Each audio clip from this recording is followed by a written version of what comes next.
Tiens, on va parler du député insoumis. Alors lui, c'est toujours plus loin, toujours plus haut. Lui, c'est Tina Arena. C'est le Tina Arena de la politique, là.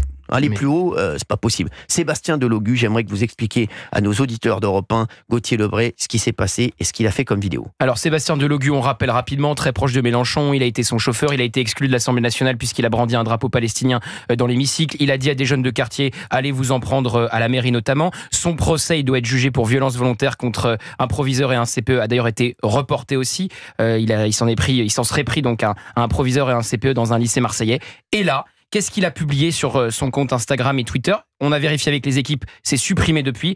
Une vidéo absolument abjecte dans laquelle il met en scène des Avengers représentés avec des figures de LFI, dont Rima Hassan et Mathilde Panot, face à un grand méchant, une pieuvre, qui a la figure de Meir Habib, le député LR qui représente notamment les Français qui vivent en Israël. Je rappelle que David Guiraud, député LFI, avait déjà qualifié Meir Habib de porc à plusieurs reprises à l'Assemblée nationale. Une insulte antisémite quand on traite un juif de porc, c'est vraiment une vieille insulte antisémite. Et là, dans cette vidéo, à un moment donné, on voit un carton de pizza sur lequel il est mis sur ce carton four à pierre. Vous voyez bien toute l'ambiguïté, le four, les juifs, vous voyez bien toute la connotation qu'il y a derrière. On en parlait avec Valérie Benaïm avant le début de l'émission. Il y avait l'antisémitisme résiduel de Jean-Luc Mélenchon, on pensait au point de détail de Jean-Marie Le Pen, et maintenant avec leur carton de pizza four à pierre, on pense au dérapage de Jean-Marie Le Pen, du four crématoire. Ce sont eux, les nouveaux Jean-Marie Le Pen, se trouvent à la France Insoumise. C'est ce que disait Serge Klarsfeld. L'antisémitisme s'est déplacé du Front National à la France Insoumise. C'est très clair. Il joue sur l'ambiguïté à chaque fois pour ne pas être condamné par la justice. Mais là, tout le monde a compris ce que voulait dire ce carton de pizza. C'est extrêmement grave, extrêmement grave. On a Gilles William Goldnadel qui est avec nous, qui nous fait l'honneur d'être avec nous sur Europe 1 par téléphone. Bonjour. Bonjour, merci d'être avec nous, Gilles William. Merci d'être avec nous. Bonjour à tous. Vous avez certainement vu cette vidéo abjecte. Hein. C'est quand même, c'est incroyable de voir ça aujourd'hui. Des représentants, des députés qui font des vidéos comme ça. Excusez-moi, mais on vit dans quel monde ? Oui, enfin, ils ne vivent plus tout à fait dans le même monde que nous. Hein. Ils font entre eux des concours que je n'ose qualifier de quoi. Je veux dire, entre David Guiraud, Rima Hassan, Thomas Porte et M. Delogu. Mais là, M. Delogu a pris une longueur d'avance. Hein. Oui, Il est en train de gagner. Je ne vous parle pas de ce drapeau palestinien à l'Assemblée.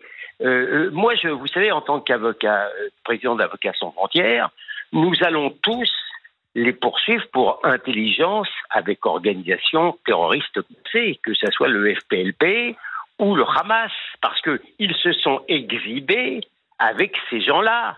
Monsieur Guiraud, 2 jours avant le 7 octobre à la frontière de Gaza. On n'est plus, si vous voulez, uniquement dans la réflexion casuistique sur ce qu'ils ont déclaré. De toute manière, M. Delogu, il est dans une circonscription tout à fait gagnée d'avance. Il s'est produit il y a 2 jours, entouré de femmes, il n'y en a pas une qui n'était pas voilée, donc il est dans une circonscription particulière. Il se moque pas mal de notre condamnation, hein. Ça n'est plus du tout son problème. Ce sont des gens dangereux au sens physique du terme, et nous pouvons évidemment les condamner politiquement, nous pouvons également les faire condamner judiciairement, mais je vous assure que ça n'empêche pas M. Delogu de dormir tranquillement. Quand vous êtes capable, si vous voulez, de faire un clin d'œil après avoir traité de cette manière ignominieuse Meir Habib, quand vous êtes capable de faire une référence avec le four, c'est vous dire à quel point vous êtes totalement libéré de tout ce qui est carcan moral ou de bienséance. Et à la limite, si ça se trouve, il doit être très content que Goldnadel, chez Hanouna, soit en train justement de le vitupérer. Il prendra ça comme une décoration dans son quartier. C'est bien possible. Il faut comprendre. Je crois d'ailleurs qu'on a compris, parce que le prix que ces gens-là payent, c'est bien évident, et que ceux qui les fréquentent payent, c'est malgré tout d'appartenir maintenant à ce qu'on pourrait appeler le camp du mal.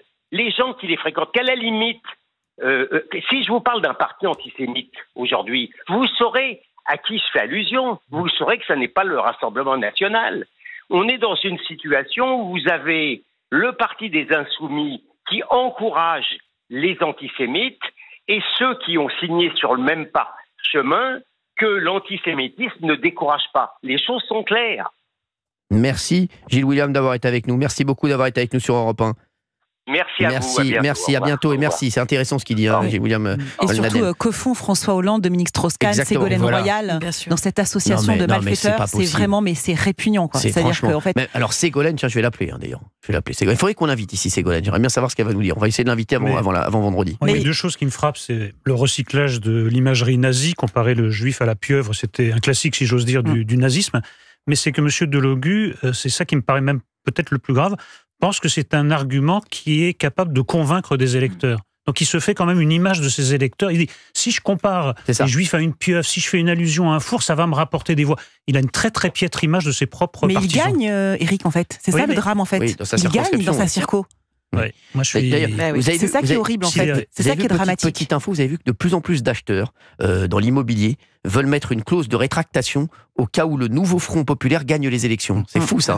C'est incroyable, cette info, parce que je la donne là, parce qu'on parle de Sébastien Delogu. Ça, c'est une information que je donne aux auditeurs d'Europe 1. Ça en dit long, quand même. Gilles Verdez, vous voulez défendre, je crois, Sébastien Delogu et sa vidéo? Oui, pour moi... Si, il veut. Comment ça, non? Vous n'allez pas défendre ça? Il va le faire. Je fais ce que je veux. Il fait ce qu'il veut. Vous voulez du contraire. Il fait ce qu'il veut. Je trouve que c'est une provocation maladroite, mais en faire une affaire politique comme vous le faites, ça me semble largement être... Mais ça n'a rien à voir. J'ai dit une phrase. Ça n'a rien à voir, c'est le Front populaire. Oui, mais c'est déjà trop. Ah bon, d'accord. C'est votre...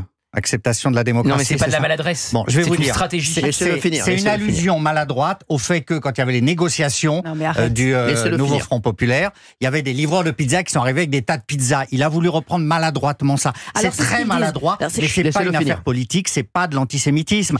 Et c'est trop facile d'en faire une affaire pour dénoncer une fois de plus l'antisémitisme de la gauche. Pourquoi ils l'ont retiré? Gilles, il y a toujours, ils l'ont retiré, Valérie Benaïm. Il y a toujours une double lecture. Il y a une lecture qui évidemment va faire hurler, c'est ce qu'on est en train d'avoir, et puis il y a l'autre lecture qui sera toujours acceptable et qui vont nous opposer. À chaque fois, il y a une double lecture. Comment tu expliques qu'à chaque fois, il y a une double lecture et que là, ils sont bien conscients de ce qu'ils ont fait et que de toutes les boîtes de pizza au monde, ils ont pris celle où il y a écrit en gros « four ». De toutes les pizzas. Et ils ont changé, ils ont mis pizza kebab, je crois, puis après ils l'ont carrément supprimé. Comment est-ce que tu expliques cela? Provocation maladroite, mais rien de plus. Provocation. Voilà. Mais oui, je vous donne mon opinion. Mais donc, alors, pour moi, il y a... Mais alors quand Jean-Marie Le Pen parlait quand Jean-Marie Le Pen faisait des provocations, c'était des... ça n'a rien à voir, on n'est pas du tout au même niveau. C'est vous qui liez ça. Pour moi, ce n'est absolument pas du même niveau. Vous refaites la tribune du monde. Vous refaites la tribune du monde. Il y a un bon et un mauvais antisémitisme. Vous voulez que je vous dise quelque chose? À 16h23 sur Europe 1, je suis capable de vous le dire. Gilles Verdez ne croit absolument pas en ce qu'il vient de dire. Mais si. C'est impossible. Et je vous le dis, je le vois, ces arguments tombent à plat. Je vous le dis, Gilles Verdez, on voit que vous ne croyez pas. Non, il peut pas y croire, c'est pas possible. C'est pas possible. C'est quelqu'un d'intelligent, donc quand même, on peut pas. Non, mais c'est devenu un fanatique, je regrette. Ah ouais, c'est ça. Exagérons rien quand même. L'intelligence est soluble dans le fanatisme. Mais si, y a pas. Je suis sûr que même s'il défilait en uniforme nazi, vous diriez c'est une provocation maladroite. Vous êtes fou. Non, mais vous avez des éléments de langage. Vous avez plus de pensée. Vous avez des éléments de langage. C'est scandaleux ce que j'ai entendu. Gilles Verdez nous dit, c'est aussi scandaleux quand Gilles Verdez dit, il y a des relents antisémites dans la LFI, mais c'est pas grave, je vais voter quand même pour eux, pour le nouveau Front populaire, parce que il y en a une dizaine, qui ont des relents antisémites, mais ça va, le reste ça va. Donc, mais c'est ce qu'il a dit, Éric Nolot aussi, donc voyez ou pas. Donc, qu'est-ce qui serait moi je suis sidéré. Franchement, je suis sidéré. Non, mais voilà. Vous allez de plus en plus loin dans les. S'il vous plaît. Ressaisissez-vous. Il faut que vous, Gilles, et les autres gens de gauche raisonnables, on a cité quelques noms, Ségolène Royal, Lionel Jospin, tous ceux qui sont François Hollande, se ressaisissent et rompent les ponts avec ces gens qui sont des antisémites. On a Nathalie qui est avec nous sur Europe 1. Bonjour Nathalie, merci d'être avec nous. Bonjour Cyril. Merci d'être là. Bonjour à tous. Vous faites quoi Nathalie dans la journée? Elle vous dit bonjour. Nathalie. Bonjour, pardon. Non, mais parce que je suis un peu choquée par ce que je viens d'entendre. Voilà. C'est fou, Rachid Dati, je vous jure que c'est fou. Nathalie, écoutez, moi je voulais répondre déjà à Gilles Verdez. J'espère vraiment, Cyril. Oui, dites-moi. Que ce que vous avez dit, qu'il ne le pense pas, c'est la vérité. Oui, je pense aussi, j'espère aussi. Je suis très, très émue. Je suis scandalisée. Je suis française, je suis née en France. Il y a eu Ilan Halimi, il y a eu Mohamed Merah. Il y a eu tellement de choses. J'ai beaucoup d'amis qui sont partis parce que je suis française mais juive. qui ont fait leur alia. Et moi, j'ai toujours dit, que je voulais rester en France, que c'était mon pays. Et puis il y a eu ce drame de Courbevoie il y a la semaine dernière aussi. Oui, et le viol de Courbevoie, où dans les manifestations, à part les élus, il n'y avait que des juifs. Oui. Que des juifs. Non, mais on comprend votre désarroi, Nathalie. Et quand vous entendez Gilles Verdez défendre ça, c'est vrai que c'est indéfendable. Non, c'est indéfendable. C'est indéfendable. C'est pas de la provocation, c'est de la haine du juif. C'est pas défendable. On ne peut pas défendre des gens comme ça. On ne peut pas voter pour LFI. Ce n'est pas possible. Ce n'est pas possible de voter pour LFI. C'est comme si je vous disais, il y a un parti qui refuse qui est contre les Noirs, et il y a 27% de la population qui vote pour eux. Je sais aujourd'hui, ce qui est fou, Nathalie, c'est qu'aujourd'hui, vous nous dites clairement que le Front Populaire vous fait plus peur que le Rassemblement National. Oui, et pourtant, je vous assure, Cyril, je vous assure, je n'ai jamais voté pour les extrêmes. Je suis d'origine tunisienne, je suis mariée avec un Ashkénaze. Ma belle-mère a perdu toute sa famille dans les fours, comme dit Gilles Verdez. Hein? Non, jamais je n'ai voulu voter pour les extrêmes. Mais on comprend. Mais là, j'ai même plus envie de voter, j'ai envie de partir. Vous avez envie de partir là, vous trouvez plus votre place? Non, j'ai peur pour mes enfants. J'ai peur pour mes enfants quand ils sortent le soir. J'ai peur. Il y a eu des enfants à Levallois qui se sont fait agresser. J'ai 2 enfants. J'ai peur pour eux. Gilles Verdez, je ne comprends pas les propos de Gilles Verdez. C'est scandaleux ce qu'il est en train de dire. C'est scandaleux. Gilles Verdez, quand vous entendez Nathalie, je vais vous dire, on peut, comme dit Nathalie, on peut défendre des idées du Front Populaire. Certaines idées, que ce soit économique, que ce soit sur le nucléaire, je sais pas, voilà, sur plein de choses. Mais là, Gilles Verdez, on ne peut plus laisser passer de telles provocations. Vous ne vous rendez pas compte, Gilles Verdez, et là, grâce au témoignage de Nathalie sur Europe 1 en direct, vous vous rendez compte du mal que vous faites. Moi ? Oui, par vos propos, je vous le dis. Par vos propos. Elle l'a dit, Nathalie, c'est ce qu'elle vient de dire. Excusez-moi, Gilles Verdez. Donc, de défendre et de dire que des choses comme ça, c'est de la provocation, je suis désolé, Gilles Verdez. Aujourd'hui, on ne peut plus dire ça. Il y a eu trop de choses qui se sont passées. Il y a eu encore, il y a 10 jours, je vous rappelle ce qui s'est passé à Courbevoie. Gilles Verdez, aujourd'hui, on n'est plus dans le temps de la provocation.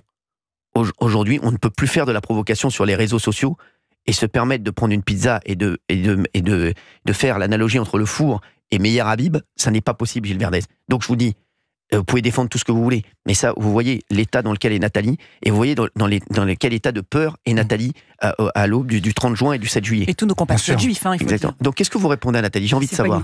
Son témoignage est bouleversant, ça m'a beaucoup touché. S'il y avait, pour moi, dans ce qu'a fait M. Delogu, une once d'antisémitisme, ce n'est pas une opinion, c'est un délit, je serais révolté. Voilà, j'ose espérer que M. Delogu, comme moi, n'a pas fait allusion au moindre antisémitisme. Sinon, je le condamnerais. Pourquoi il l'a retiré, Gilles? Mais c'est bouleversant ce que dit Nathalie Cyril. Rachida Dati, notre ministre de la Culture, est avec. Moi, j'arrive après le débat. Je vous avoue, j'ai pas vu la vidéo.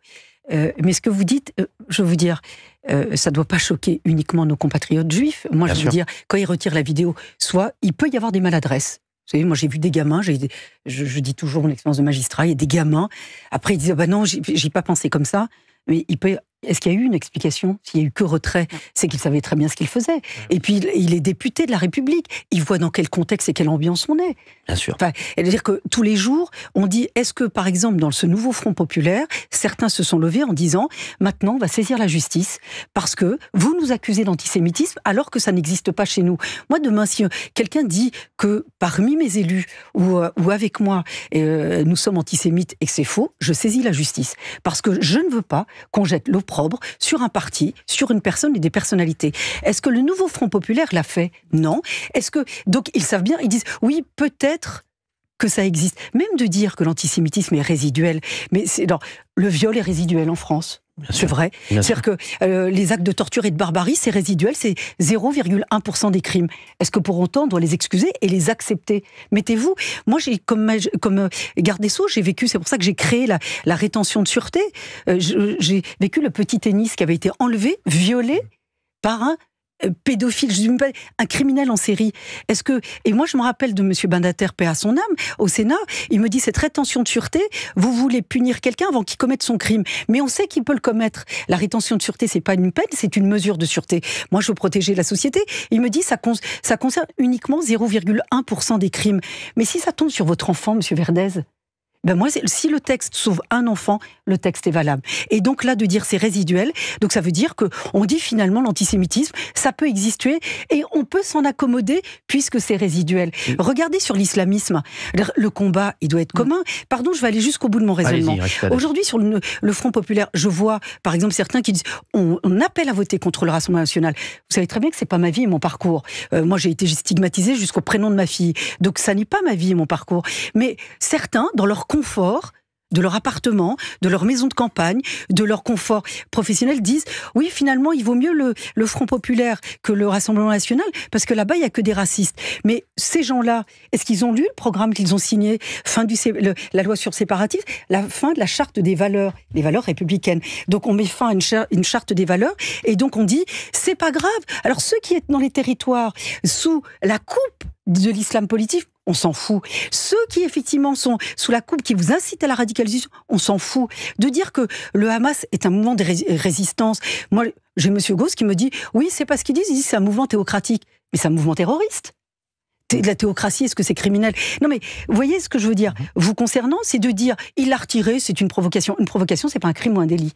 L'antisémitisme, oui, et de mettre des images. Enfin, vous imaginez, il est député, c'est pas un gamin. Imaginez si ça avait été un gamin qui habite dans certains territoires.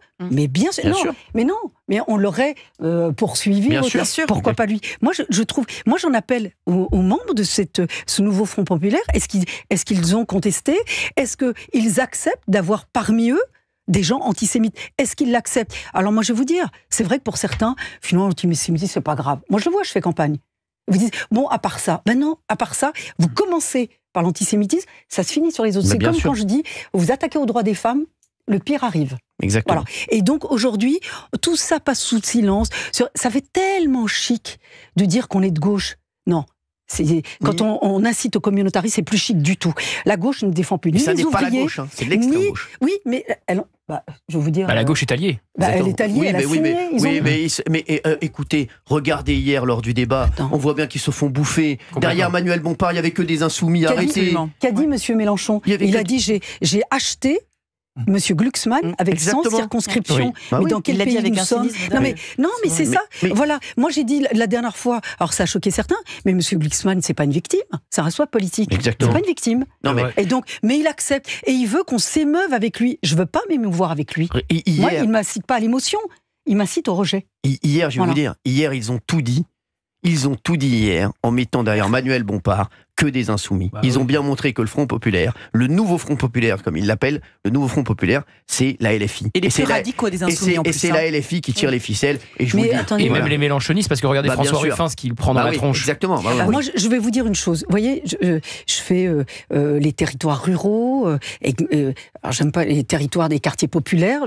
Venez avec moi, Monsieur Verdez. Dans certains départements, mais vous y allez sans moi. Je le sais, moi je dis pas, vous n'y allez pas, vous êtes déconnectés. Au contraire. Mais il y a des jeunes, par exemple, qui me disent, oui, mais la gauche, elle respecte ce que nous sommes. Je dis, oui, elle vous assigne à ce que vous n'êtes pas.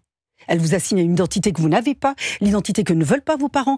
Pour vous, est-ce que vous voulez vous en sortir à l'école? Moi, j'en appelle à la jeunesse. Est-ce que vous voulez vous en sortir? Vous faites des études, vous voulez vous en sortir. C'est le vœu des parents et aussi des jeunes. Aujourd'hui, dans le programme de ce Front populaire, il n'y a plus de sélection à la fac. Donc, il n'y a plus d'exigence. Donc, tout se vaut. Moi, je dis à cette jeunesse, l'apprentissage, on a un projet. On a l'impression qu'on discute, qu'on commente nous-mêmes, qui nous battons sur le terrain pour faire valoir quand même ce qu'est la France et ses valeurs. Et quand même, depuis 7 ans, le chômage n'a jamais été aussi bas. Il y a eu quand même les heures supplémentaires défiscalisées. Je ne crois pas que ce soit pour des milliardaires, les heures supplémentaires défiscalisées, de dédoubler des classes. Je ne crois pas que ce soit pour les enfants de favoriser, dédoubler le CP, le CE1, que de favoriser l'apprentissage. Je ne crois pas que ce soit pour les gens qui ont les moyens de pistonner leurs gamins. Le logement, quand vous payez votre loyer, vous vous saignez pour payer votre loyer. Et on vous dit dans le programme, vous ne le payez pas. Finalement, vous ne serez pas expulsé. C'est quoi?